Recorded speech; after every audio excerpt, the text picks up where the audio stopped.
Hey everyone, Dr. Eric Jackson here. Wanted to sit down and begin a series of discussions about pH and the importance of pH to your oral health. If you remember pH from your elementary school days, the acid-base chemistry, an acid is a pH of the low number, below 7. 7 is a neutral pH, and then above 7 you're going to have a basic substance. Or there's other words, alkaline as well is a synonymous with basic. This handy dandy chart I've got here has some real world examples. As you can see, low pH of 0 and 1. You've got battery acid, sulfuric acid. You got your pH of 2, lemon juice, vinegar, and whatnot. You go up towards 7. That's the pure water. And then you get yourself past 7.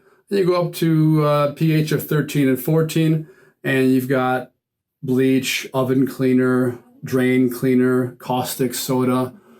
Not friendly. Basic is not any more friendly or less friendly than acidic, which is why it's so important to the human body. The body likes to work, most living things on this planet, like working around the pH of neutral, right? Plus or minus a little, of course.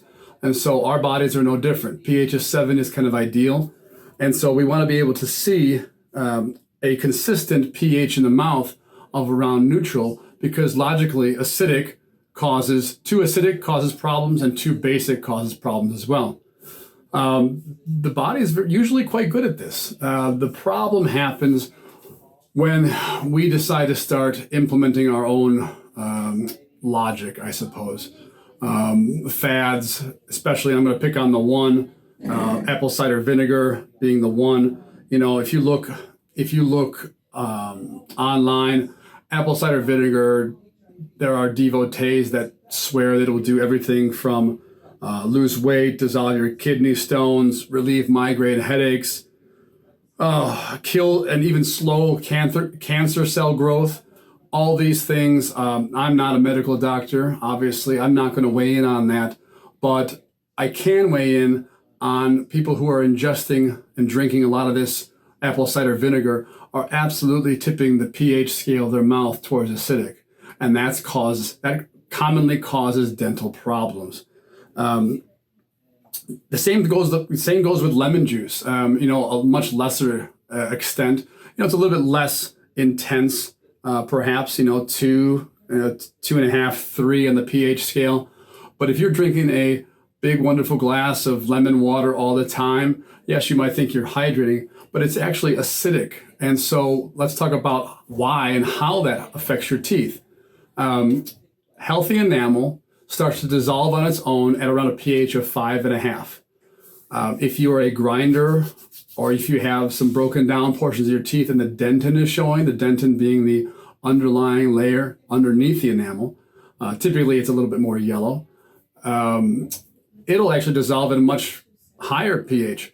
It's not as resilient. So dentin typically dissolves around 6.5, which is really quite close to neutral. You may notice, if in your own mouth, frankly, when you have grinding and clenching, sometimes the enamel will stay put, and you'll have a well or a dip in the molar specifically, but it can happen in other teeth as well. That's because of slowly, the dentin in the center of that well is being slowly dissolved by the normal food, the just regular eating and drinking of normal foods, but also especially anything that's acidic or basic. The important part is that, how do I stop this? Well, the key is not introducing tremendous amounts of acid to your teeth. Be careful about fads. It's so easy to get caught up in fad science. You see a meme, or you see a post, or it's an official advertisement for a product, but usually quick fixes, they're quick fixes for a reason. They don't really work. So I know I've seen a significant uptick in the last, 5 years, 10 years, since the kind of Pinterest revolution has happened, where you start seeing a lot of information being disseminated without a lot of basis behind it.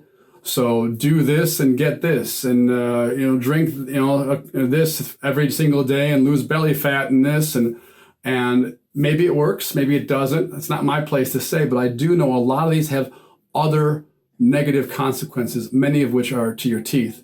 So be careful of acid base, please. Be careful of lemon juice and vinegar. What your body, by the way, is made to counteract all this acid base influx. It's your saliva.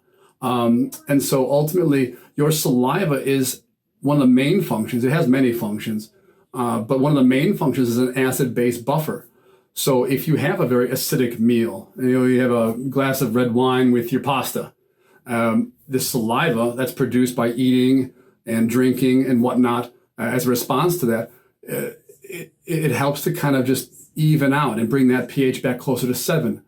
So takeaway on this video, please, before you start anything we'll put in the category of fad science, right? Talk about it with your medical doctor, talk about it with your dentist, talk about it with your dental hygienist. Think about things that might not be on the surface, especially pH. Before you start spooning tablespoons of vinegar into your mouth, think about what that vinegar is doing to the teeth structure, the tooth structure, and the enamel and the dentin. Thanks a lot for listening. I'll talk to you soon in the next installment of this pH series. Thanks so much. Take care now. Bye-bye.